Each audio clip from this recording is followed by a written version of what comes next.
بسم الله الرحمن الرحيم نويت صوم غد الأداء فرض رمضان هذه السنة بالله تعالى إذا بدت رمضان مرت فرضان முன்பு அதாவது நாளை நோக்க நீர் செய்தேன். அஸ்ஸலாமு அலைக்கும் வரஹ்மத்துல்லாஹி வதஆலா வபரகாத்துஹு. அன்பிற்குரிய அல்லாஹ்வின் நல்லடியார்களே, திருப்பதி சகோதரர்களே, பெரியோர்களே, தாய்மார்களே, அல்லாஹ்வுடைய மாபெரும் கிருபை, அல்லாஹ் நம் மீது செய்த பேர் உபகாரம் 22 நோன்புகளை நிறைவு செய்துவிட்டு 23வது நோன்புக்கு தயாரான நிலையில் வந்திருக்கிறோம். அல்ஹம்துலில்லாஹ். அல்லாஹ் நமது நோன்பையும் நமது தராவி தொழுகையும் நாம் செய்த அமல்களையும் அல்லாஹ் பரிபூரணமாக கபூல் செய்வானாக. மீதம் இருக்கிற நோன்புகளை நோற்று லைலத்துல் கத்ர் இரவிலே விழித்திருந்து இபாதத் செய்து இஅ்திகாஃப் இருக்கக்கூடிய பாக்கியத்தை அல்லாஹ் நம் எல்லோருக்கும் நசீபாக்கி தருவானாக. அருமையான முஃமின்களே, இன்று 23வது ஒற்றைப்படை இரவு. நபி அல்லாஹ் ஸல்லல்லாஹு அலைஹி வஸல்லம் சொல்வார்கள், ஆயிஷா அறிவிக்கக்கூடிய ஹதீஸ், ஸல்லல்லாஹு அலைஹி வஸல்லம் அவங்க ரமலானுடைய கடைசி 10 வந்துவிட்டால் அவர்கள் அதிகமாக இபாதத் செய்வாங்க. எந்த அளவுக்கு சொன்னா, மற்ற நாட்களில் இபாதத் செய்வதை விட அதிகமாக முயற்சி செய்து இந்த கடைசி 10 நாள்ல இபாதத் செய்வாங்க அப்படின்னு ஸல்லல்லாஹு அலைஹி வஸல்லம் அவருடைய மனைவி ஆயிஷா அம்மா சொல்றாங்க. எல்லா நாளும் இபாதத் செய்வாங்க, ஆனா இந்த கடைசி 10 நாள்ல இஜ்தஹிது அதிகமா முயற்சி செய்வாங்க. அதை பார்த்தா மற்ற நாளை விட இதுக்கு ரொம்ப முக்கியத்துவம் கொடுத்து முயற்சி செஞ்சு இபாதத் செய்வாங்க என்பதாக அறிவிக்கிறாங்க. இன்னொரு ஹதீஸ்ல வரும், ஸல்லல்லாஹு அலைஹி வஸல்லம் அவங்க வேஷ்டியை கீழான இடுப்பு, இந்த வேஷ்டின்னு சொல்றோம்ல, இந்த வேஷ்டியை இருக்க கட்டி கொண்டு இந்த கடைசி 10 நாளை இபாதத் செய்வாங்க. நம்ம ஊர்ல கிராமத்துல எல்லாம் சொல்லுவாங்க, அதாவது ஒரு வேலைனா வேட்டி படிச்சுட்டு வர வேலை செய்யலாம் அப்படின்னு சொல்லி சொல்லுவாங்க. என்ன ரொம்ப டைட்டா கட்டிட்டு வந்து வேலை செய்யணும், ஆர்வமா செய்யணும், அதிகமா செய்யணுன்றதுக்காக வேண்டி வேட்டி மடிச்சுக்கிட்டு முதல் வேலை செய்ய முடியும்னு சொல்லுவோம். அந்த மாதிரி அரபியில சொல்றாங்க, ஸல்லல்லாஹு அலைஹி வஸல்லம் ரமலானுடைய கடைசி 10 நாள்ல வேட்டியை இருக்க கட்டி கொண்டு அவர்கள் இபாதத் செய்வாங்க. இதுக்கு இன்னொரு அர்த்தமும் சொல்லப்படுகிறது. வேட்டியை இறுக்கமாக கட்டி கொள்வது என்பது அவர்கள் மனைவியை விட்டு தனியாக வந்துடுவாங்க. இந்த 10 நாட்களில் அவர்கள் இல்வாழ்க்கையில் கூட ஈடுபட மாட்டார்கள். அந்த அளவுக்கு அவர்கள் தனியாக வந்து மஸ்ஜிதில் இஅ்திகாஃப் இருந்து அவர்கள் 10 நாள் அதிகமாக இபாதத் செய்வாங்க என்பதாகவும் சொல்லப்படுகிறது. காரணம் ஒன்றே ஒன்றுதான், லைலத்துல் கத்ர் இரவு அடையணும். லைலத்துல் கத்ர் இரவு அடையணும், அது ஒற்றைப்படை இரவுகள்ல தேடி அடையணும். இன்னைக்கு நிறைய இடங்கள்ல ஒற்றைப்படை இரவுகள்ல விடிய விடிய பயான் நிகழ்ச்சி, அது மாதிரி 2 மணிக்கு தஹஜ்ஜத் தொழுகை, அதே மாதிரி சகல எல்லாம் ஏற்பாடு இருக்கிறது. ஏற்பாடு உள்ள இடங்கள்ல நம்ம போய் கலந்து கொண்டு இபாதத் செய்யணும். இல்ல ஹஸ்ரத் எங்களுக்கு அங்கெல்லாம் போக முடியாது அப்படின்னா கொஞ்ச நேரம் நம்ம போற வீட்டுக்கு சாப்பிட்டு கொஞ்ச நேரம் கூட ரெஸ்ட் எடுத்துட்டு ஒரு மணிக்கு எந்திரிச்சு தஸ்பீஹ் நபி தொழுகை தொழுவோம். அல்லது போயிட்டு சாப்பிட்டு தஸ்பீஹ் நபி தொழுகை தொழுதுட்டு கொஞ்ச நேரம் ரெஸ்ட் எடுத்து மறுபடியும் 2 மணிக்கு எந்திரிச்சு தஹஜ்ஜத் தொழுகின்ற காய் தொழுதுட்டு அவரை சஹர் செஞ்சோம்னா அந்த நைட்ல கொஞ்ச நேரமாக இபாதத் செஞ்ச ஒரு பாக்கியம் கிடைக்கும். முழுமையாக விழித்திருந்து இபாதத் செய்யறது மிகப்பெரிய பாக்கியம், பெரிய பெரிய முயற்சி. இல்ல நாளைக்கு வேலைகள் இருக்குது, மற்றதெல்லாம் இருக்குது, முழுமையா முடியாது என்றால் கொஞ்ச நேரம் ஒரு தஸ்பீஹ் நபி தொழுகலாம். ஒரு 1/2 மணி நேரம் 3/4 மணி நேரம் ஆகும். ஒரு இஸ்திக்பார் ஓதலாம், ஒரு தௌபா நபி தொழுகலாம், குர்ஆன் ஓதலாம். ஏதாவது ஒரு அமல் இரவுல கொஞ்சம் விழிச்சிருந்து செய்ய, அல்லது பயான் நடக்கக்கூடிய இடத்துல போய் பயான் கேட்கிறது. தொழுகைக்கு என்ன நன்மையோ அதே மாதிரி பயான் கேட்கறதுக்கு நன்மை. ஏன்னா பயான் கேட்கத்தான் உள்ளத்துல ஈமான் அதிகமாகும். அல்லாஹ் தஆலா சொல்றான், ஃபதக்கிர் ஃபஇன்னஹு தன்ஃபஉல் முஃமினீன். உபதேசம் செய்து கொண்டே இருங்கள். குர்ஆனை பத்தி, ஹதீஸை பத்தி, முன்னோருடைய வாழ்க்கை வரலாறு பத்தி மக்களுக்கு உபதேசம் பண்ணிக்கிட்டே இருங்க. அந்த உபதேசம் தான் உங்களுக்கு பிரயோஜனம் அளிக்கும், முஃமின்களுக்கு பிரயோஜனம் அளிக்கும். நான் சொல்றேன், பயான் கேட்க கேட்க நம்முடைய வாழ்க்கையில் நிறைய மாற்றங்கள் வரும். அதனால பயான் மஜ்லிஸ் நடத்தணும், நடத்தக்கூடிய இடத்துக்கு போகணும், அது ரொம்ப முக்கியமானது என்பதையும் இந்த ஒற்றைப்படை இரவுக்கு 23வது நாள் இருக்கிறதுனால அதை நான் உங்களுக்கு ஞாபகப்படுத்துறேன். அருமையான முஃமின்களை, இன்று ஓதி முடிக்கப்பட்ட ஒரு சூறாவின் பெயர் சூரத்துல் வாக்கியா. அதிகமாக நம்ம கேள்விப்பட்ட சூறா. அல் குர்ஆனிலே 56வது சூறாவாக பதிவு செய்யப்பட்டிருக்கிறது. ஸல்லல்லாஹு அலைஹி வஸல்லம் மக்காவில் இருக்கிற சமயத்தில் இறங்கிய இந்த சூறாவுக்கு மக்கி சூறான்னு சொல்லுவோம். 96 ஆயத்துக்களை கொண்டது இந்த சூரா. இந்த சூராவின் விஷயத்தை பற்றி பார்க்கிற போது இதா வகஅத்தில் வாக்கியா, அந்த சூராவுடைய ஆரம்பமே இப்படிதான் இருக்கு. இதா வகஅத்தில் வாக்கியா, அந்த நிகழ்வு நிகழப்படக்கூடிய நாளில், எந்த நிகழ்வு? கியாமத் நாள் வரக்கூடிய நாள் எப்படி இருக்கும் அந்த நிகழ்வை பற்றி அல்லாஹ் அந்த சூராவை சொல்றதுனால வாக்கியா வாக்கியா சொன்னா நிகழ்வு நிகழ்ச்சி. அந்த கியாமத் உலகம் அழியக்கூடிய அந்த மறுமை நாள் எப்படி இருக்கும், அதுக்கு பின்னால என்னென்னலாம் நடக்கும் என்பதை பற்றி அல்லாஹ் இந்த சூரா வாக்கியாவை சொல்கிறான். இதா வகஅத்தில் வாக்கியா லைஸ லிவகஅத்திஹா காதிபா, நிச்சயமாக கியாமத் மறுமை நாள்னு வரும், அதை பொய்ப்பிக்கிறவங்க யாரும் இல்லை. அதை யாராவது பொய்ப்பிச்சாங்கன்னா அவங்க ஈமான் கொண்டவங்களாகவே இல்லை. உலகம் அழியக்கூடிய ஒரு நாள் இருக்கிறது. இதா ஹுஜ்ஜத்தில் அர்து ஹுஜ்ஜா, அல்லாஹ் சொல்றான் அந்த நாளில் மலைகள் எல்லாம் பஞ்சு பஞ்சாக பறக்கும். மலைகள் எப்படி பஞ்சு பஞ்சாக பறக்கும்? அல்லாஹ் தஆலா மலையை அப்படி நொறுக்கி அப்படியே தூசி மாதிரி பறக்க வைப்பான். அப்படிப்பட்ட ஒரு கடுமையான நாள் தான் அந்த கியாமத் நாள். வபுஸ்ஸத்தில் ஜிபாலு பஸ்ஸா, தூசி போல அல்லாஹ் அந்த மலைகளை பறக்க வைப்பான். ஃபகானத் ஹபாஅ முன்பஸ்ஸா, அந்த மலைகள் எல்லாம் பறக்கப்பட்ட பூமி நிலப்பரப்பு மாதிரி ஆயிடும் என்று அல்லாஹ் சொல்றான். இப்ப கியாமத் நாள் என்பது வரும், எப்ப வரும், எப்படி வரும், எந்த நேரத்தில் வரும் தெரியாது, ஆனா திடீர்னு வரும். இப்ப மலைகள் எப்படி அப்படி பறக்கும், மலைகள் எப்படி பஞ்சு பஞ்சா பறக்கும்? நமக்கு யோசனை வருது. இந்த உலகம் உருண்டை நமக்கு தெரியும், உலகம் சுத்திக்கிட்டே இருக்கு அதுவும் தெரியும். உலகம் என்ன செய்யுங்க, சுத்திக்கிட்டே இருக்கு. அந்த சுத்தக்கூடியது ரொம்ப ஸ்பீட்ல சுத்திக்கிட்டே இருக்கு. இப்ப இந்த சுத்தக்கூடிய சுழற்சி அல்லா நில் அப்படின்னு சொல்லுவோம். பூமியை பார்த்து என்ன சொல்லுவாங்க, நில், ஸ்டாப் அப்படின்னு சொல்லுவோம்.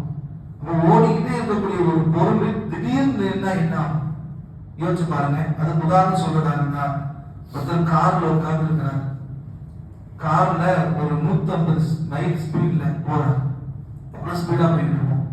அப்ப உள்ளுக்குள்ள தண்ணி பாட்டில அது இது எல்லாம் இருக்குது, பின்னாடி ஃபேமிலி எல்லாம் உட்கார்ந்துருக்கோம். வேகமா 150 ஸ்பீட்ல போயிட்டு இருக்கிறவங்க டிரைவர்களுக்கு எல்லாம் தெரியும், கார் ஓட்டுறவங்களுக்கெல்லாம். அந்த ஸ்பீட்ல போயிட்டு இருந்த உடனே சடனா பிரேக் அடிச்சா என்ன ஆகுங்க, உள்ள இருக்கிற பொருள் எங்கெங்க பறக்கும், பறந்து நம்மளே எங்கெங்க பறந்து எப்படி விடுவோம் யோசிச்சு பாருங்க. இன்னைக்கு டிவியில பார்த்ததுன்னா அந்த ஆக்சிடென்ட் பாக்குறோமா இல்லை, 60ல போய் விழுந்தாலே அப்படி இருக்குன்னா 150 200ல போனா எவ்வளவு ஸ்பீட் இருக்கும்.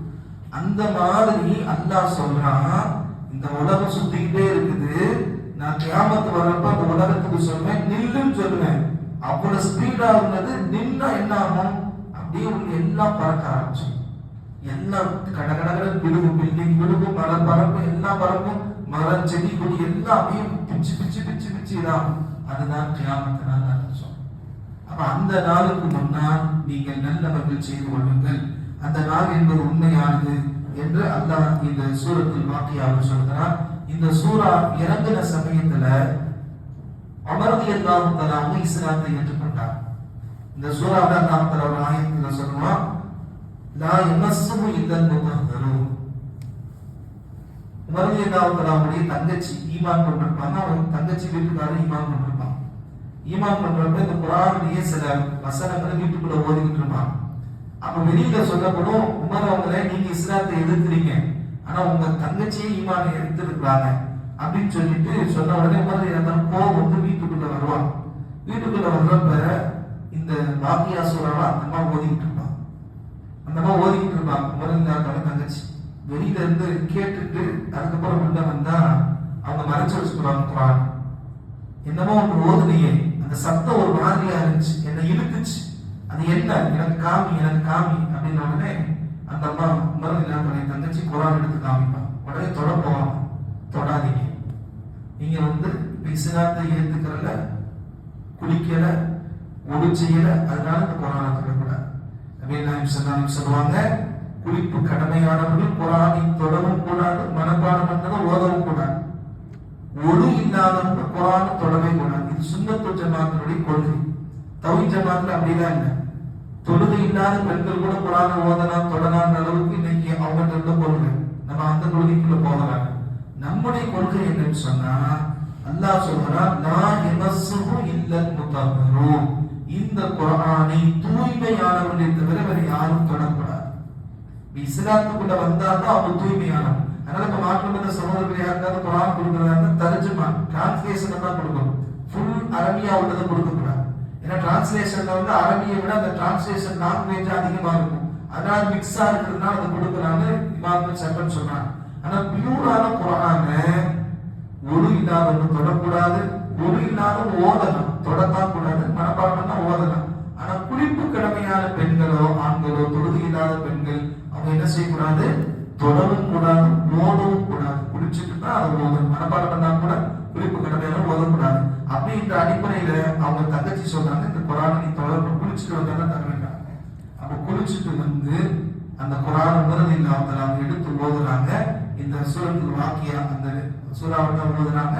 அதை கொண்டு அல்லாஹ் அவங்களுக்கு ஈமான் இஸ்லாத்தை என்கிற நசீபை தந்தான் என்பதால் இந்த சூரத்தில் வாக்கியாவுக்கும் மருதிய தாவத்தில் அவருடைய வாழ்க்கைக்கு ரொம்ப முக்கியமான தொடர்பு இருக்கிறது. அதுல சொல்லப்பட்ட விஷயம் என்னன்னா தாய் மசூரிகள் கொடுத்தாலும் குரானை தூய்மையானவர்களை தவிர யாரும் தரக்கூடாது. இந்த சூறாவுக்கு இன்னொரு ஸ்பெஷல் என்னன்னா இது வறுமையை போக்குகிற ஒரு சூறா. அப்படின்னு சொன்னாங்க எந்த வீட்டுல மகரிபு தொழுகைக்கு பின்னால சூரத்துல் வாக்கியா ஓதப்படுகிறதோ அரபி வாசகம் தான் அர்த்தம் தெரியாம ஓதுனா கூட உங்களுடைய வறுமையை அல்லாஹ் போக்கி விடுவான். அமரதி நாவுடைய காலத்துல ஒரு சஹாபி சக்கராத்து நிலையில இருக்கிறாங்க. அவங்க ஆட்சி காலம் சக்கராத்து நிலையில இருக்கிறாங்க. அவங்களுக்கு 5 பெண் பிள்ளைகள். உமரதி நாவுங்க வந்து விசாரிக்க வர்றாங்க. வந்து விசாரிக்க வந்தா நீங்க 5 பெண் பிள்ளைகளை வச்சிருக்கீங்க, நீங்க இப்ப சக்கராத்துல இருக்கீங்க, நீங்க மௌத்தா இருக்கீங்கன்னா உங்க பெண் பிள்ளைகளுக்கு பைத்துல் மால்ல இருந்து நாங்க ஏதாவது கொடுக்குறோம், உங்களுக்கு என்ன வேணும் கேளுங்க அப்படின்னு சொல்லி அந்த மௌத்தா நெருங்கிட்டு இருக்கக்கூடிய சஹாபிட்ட உமரது இருந்தாங்க ஆட்சி ஹலீஃபா அடிப்படையில கேட்கிறாங்க. அப்ப அந்த சஹாபி சொன்னாங்க அப்துல்லாஹ் இருந்தாங்க சஹாபி அமீருல் முஃமினீன் அவங்களே என் பெண் பிள்ளைகளுக்கு எதுவும் வேணாம், பைத்துல் மால்ல இருந்து எதுவும் கொடுக்குறேன். ஏன்னா என் பெண் பிள்ளைகளுக்கு வறுமை வராமல் இருப்பதற்கு என்ன ஓதணும்ன்றத ரசூலுல்லாஹி ஸல்லல்லாஹு அலைஹி சொல்லி கொடுத்தாங்க. அதை கற்றுக் கொடுத்துருக்கிற பிள்ளைக்கு. எனவே வாக்கியா சூறாவை மகரிபுக்கு பின்னாடி பெண் பிள்ளைங்க ஓதுறாங்க. எனவே அவங்களுக்குரிய ரிஸ்க அல்லாஹ் தருகிறான். எனவே அவங்களுக்கு யாரும் உதவி செய்ய வேணாம், ரப்பு உதவி செய்வான் அப்படின்ற அந்த நம்பிக்கையை அந்த சஹாபி சொன்னாங்க. வரலாற்று எழுதப்படும். அதுக்கு பின்னால் 5 பெண் பிள்ளைகளும் யாருடைய தேவையில்லாம அதை ஓத ஓத ரப்பு அவங்களுக்கு வசதி வாய்ப்பு கொடுத்தாங்க என்பதாக வரலாறு சொன்னோம். இன்னைக்கு இந்த மாதிரி ஒரு ஆயுதத்தெல்லாம் நம்ம கையில வச்சுக்கிட்டு ஓதாம நம்ம என்ன செய்யறோம், மகரிபு நேரத்துல இஷா நேரத்துல தான் வீட்டுல டிவி சவுண்ட் தான் கேட்குது. அதனால வீட்டுல வறுமை இல்லை. வியாபாரத்துக்கு போன கணவன்மாருக்கு வரக்கத்து இல்லை. அதனால வீட்டுல வந்து என்ன ஆகுது, வரக்கத்து இல்லாம வறுமை. அப்ப அருமையான சூறா. ஏன் வறுமைக்கும் இந்த சூறாவுக்கு சம்பந்தம் இருக்குன்னு சொன்னா, இந்த சூறா ஓதுல ஏன் வறுமை போகுதுன்னா அல்ல அந்த சூறாவை சொல்கிறான், தண்ணீரை எப்படி நான் உண்டாக்கினேன் என்று நீங்கள் சிந்திக்க மாட்டீங்களா? தண்ணி உங்களுக்கு தருவது யார்? அல்லா கேட்கிறான் இந்த சூறாவுல. தண்ணியை உங்களுக்கு தருவது யார்? தண்ணியை வானத்திலிருந்து மழையாக பொழிய வைத்து அதை குடிக்கிற அளவுக்கு ருசியா இனிப்பா தர்றது இறைவனாகிய நான் இல்லையா? எனவே எனக்கு நீங்க நன்றி செலுத்த வேண்டாம். அல்ல அப்படிதான் கேட்கிறேன். அஃபராய்தும் மா அல்லதி தஷ்ரபூன், நீங்கள் குடிக்கக்கூடிய இந்த நீரை உங்களுக்கு கொடுத்தது யார்? இந்த நீர் இருந்தால் தானே நீங்கள் சமைக்க முடியும், சாப்பிட முடியும். அதனால இந்த நீரை உங்களுக்கு எப்படி அல்லாஹ் தந்தான் என்று யோசிச்சு பாருங்க. அதுக்கடுத்து அல்லாஹ் சொல்றான் அஃபராய்தும் மா அல்லதி தஷ்ரபூன். அந்த நீரை சொன்னதுக்கு அப்புறம் நெருப்பு அல்லாஹ் சொல்றான். நெருப்பு உங்களுக்கு கொடுத்தது யார்? மரத்தை அல்லாஹ் படைச்சு மரத்திலிருந்து அந்த விறகு கட்டையின் மூலமாக நெருப்பை உங்களுக்கு தந்து அந்த நெருப்பும் நீரும் இருந்ததுனால நீங்க சமைக்க முடியும். அப்ப உண்ணுவதற்குரிய அந்த தாற்பயமான உணவு சமைப்பதற்கு நெருப்பும் நீரும் எவ்வளவு அவசியமோ அதை உங்களுக்கு தந்தது யார்? அல்லாஹ்வாகிய நான் தானே. எனவே என்னை நீங்கள் சிந்திச்சு பார்க்க வேண்டாமா? என்னுடைய ஞாபகத்துக்கு நீ நன்றி செலுத்த வேண்டாமா? என்னை நீ ஈமான் கொள்ள வேண்டாமா? என்னை நீ மறுத்தனா நீ நன்றி கெட்டவனாகிருவே என்று அல்லாஹ் நம்முடைய வாழ்வாதாரத்துக்கு தேவையான நீரையும் நெருப்பையும் எப்படி நான் உங்களுக்கு தருகிறேன் என்று சிந்திச்சு பாருங்க. இதை சிந்திச்சு நம்பிக்கை கொண்டு இதை ஓதுனீங்கன்னா உங்களுக்கு வறுமை வராது என்று இந்த சூறாவுக்கும் வறுமைக்கும் உள்ள நிகழ்வை பெருமானார் ரசூலுல்லாஹி ஸல்லல்லாஹு அலைஹி வஸல்லம் அவர்கள் நமக்கு சொல்லித் தருகிறார்கள். எனவே அருமையான முஃமின்களே, இதுல நிறைய விஷயத்தை அல்லாஹ் சொல்லுகிறான். ஆனால் நம்முடைய சிந்தனைக்கு சூரத்துல் வாக்கியாவை நம்ம பிள்ளைகளுக்கு சொல்லிக் கொடுக்கணும். மகரிபு தொழுகைக்கு பின்னால அல்லது இஷா தொழுகைக்கு பின்னால இரவில் இந்த சூரத்துல் வாக்கியா ஓதப்படணும். ஓதப்படுகிற வீட்டில் இன்ஷா அல்லாஹ் வறுமை வராது என்பதை அல்லாஹ்வின் தூதர் ஸல்லல்லாஹு அலைஹி வஸல்லம் சொல்லி தந்திருக்கிறார்கள். இன்னும் இந்த சூரத்துல் வாக்கியாவில் நிறைய செய்திகளை அல்லாஹ் சொல்கிறார். என்னென்ன படிப்பனைகளை எல்லாம் அல்லாஹ் அந்த சூரத்துல் வாக்கியாவை நமக்கு தந்திருக்கிறானோ அதையெல்லாம் தெரிந்து புரிந்து வாழ்க்கையில எடுத்து நடத்துகிற தௌஃபீகை அல்லாஹ் நம்ம எல்லோருக்கும் நசீபாக்கி தருவானாக. இந்த 23 ஒற்றைப்படை இரவிலே லைலத்துல் கத்ர் இரவை தேடி வந்தமாக விழித்திருந்து இபாதத்தை செய்கிற பாக்கியத்தையும், லைலத்துல் கத்ர் இரவை அடைந்து பாவங்கள் மன்னிக்கப்பட்ட நல்லோருடைய பாக்கியத்தையும் அல்லாஹ் நமக்கு குடும்பத்தார்களுக்கும் உலகம் இல்லத்திலே பேருக்கும் அல்லாஹ் நசீபாக்கி தருவானாக. யா சய்யிதனா முஹம்மதி ஸல்லல்லாஹு அலைஹி வஸல்லம் வாஹிரு தஅவானா அல்ஹம்துலில்லாஹி ரப்பில் ஆலமீன். பிஸ்மில்லாஹிர் ரஹ்மானிர் ரஹீம். அல்ஹம்துலில்லாஹி ரப்பில் ஆலமீன். اللهم لك الحمد لك الشكر يا الله يا رحمن يا رحيم. اللهم صل على محمد طب القلوب نواهيها وعافية الأبدان وشفائها ونور الأبصار وضيائها وعلى آله وأصحابه وسلم. ربنا ظلمنا أنفسنا وإن لم تغفر لنا وترحمنا لنكونن من الخاسرين. ربنا تقبل منا صلاتنا وصيامنا ودعاءنا وركوعنا وسجودنا وقيامنا وتلاوة قرآننا وتخشعنا وتضرعنا وتمم وتسر أعمالنا برحمتك يا أرحم الراحمين. ربنا رب ارحمهما كما ربياني صغيرا.